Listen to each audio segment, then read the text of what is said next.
Friedel समीकरणों की सहायता से अब हम रिफ्लेक्शन एंड ट्रांसमिशन कोफिशिएंट्स के मान ज्ञात करेंगे। जैसा कि पूर्व में एक्सप्लेन किया जा चुका है और आप सभी इससे वाकिफ़ है, R is equal to mod E O R upon E O I का square, that is to say E O R upon E O I into its complex conjugate, that is E O R upon E O I star. समीकरण 21 से हमने ई O are का मान निकाल रखा है, तो ई ओ आर समीकरण 21 से रखेंगे और उसका स्टार निकालेंगे तो जो आयोटा है उसके जगह माइनस आयोटा आ जाएगा। तो समीकरण को सिंप्लीफाई करें तो और इस कंडीशन को इस्तेमाल करें कि sigma is greater than 1 for a good conductor and delta is equal to under root of 2 upon mu 2 sigma omega. So since sigma is greater than 1, delta becomes less than 1. इस स्थिति में जो delta square की term है वो बहुत छोटी होगी, तो डेल्टा की टर्म की तुलना में डेल्टा स्क्वायर की टर्म को अगर हम नेग्लेक्ट कर दें तो आर का लगभग मान प्राप्त होगा 2 into 1 minus delta omega under root of mu 1 epsilon 1 upon 2 into 1 plus delta omega under root of mu 1 epsilon 1।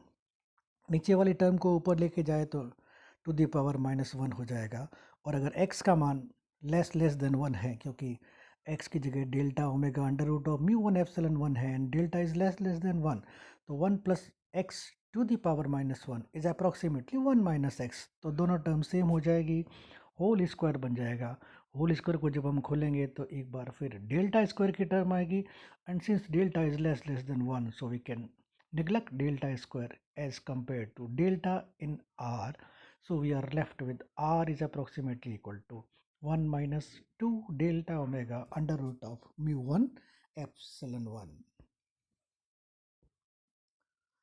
Well, delta is under root of 2 upon mu 2 sigma omega.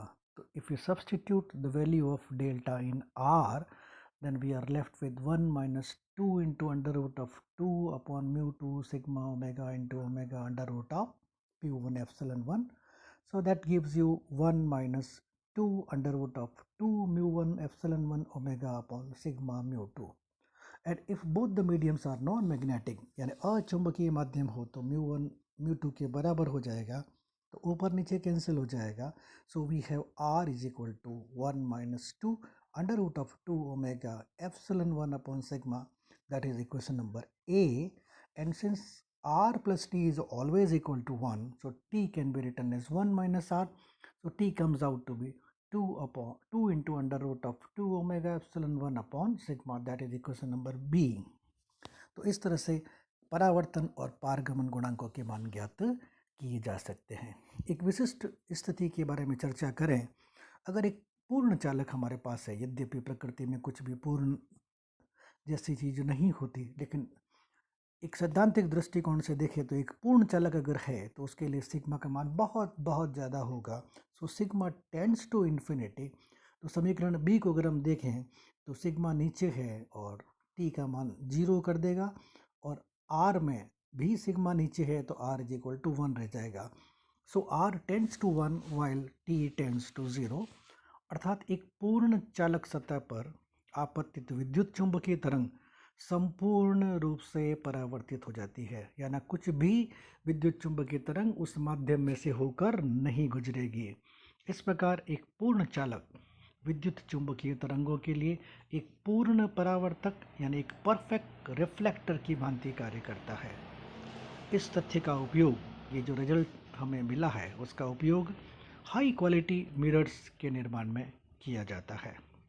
जैसा कि पूर्व में मैंने बताया, प्रकृति में कोई भी चालक पूर्ण चालक नहीं होता है, परंतु अगर हम सामान्य चालकों के लिए भी बात करें, जैसे धातुओं के लिए बात करें, तब भी आर लगभग 1 के आसपास आता है।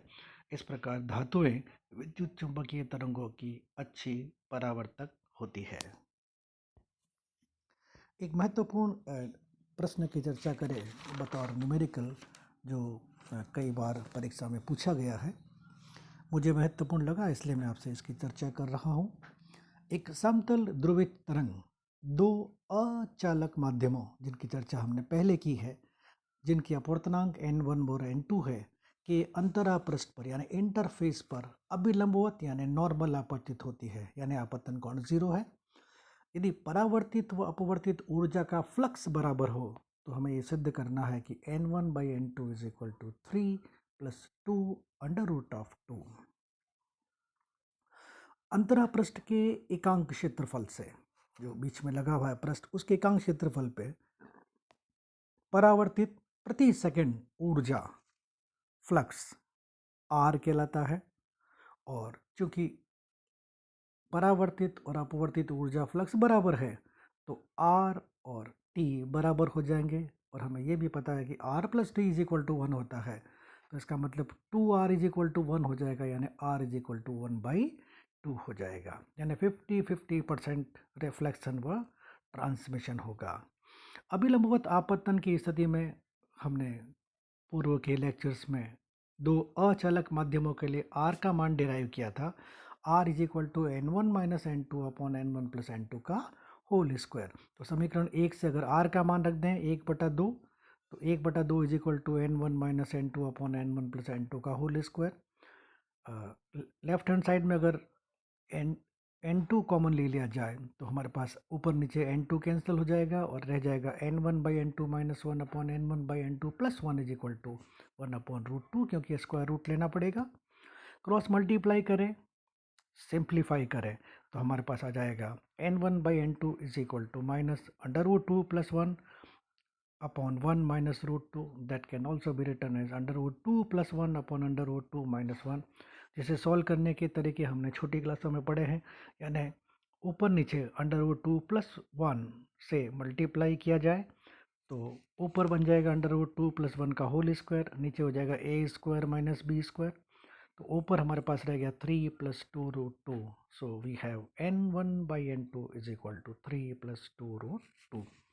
और इसी न्यूमेरिकल के साथ ये जो यूनिट 3 है हम यहीं पर समाप्त करते हैं।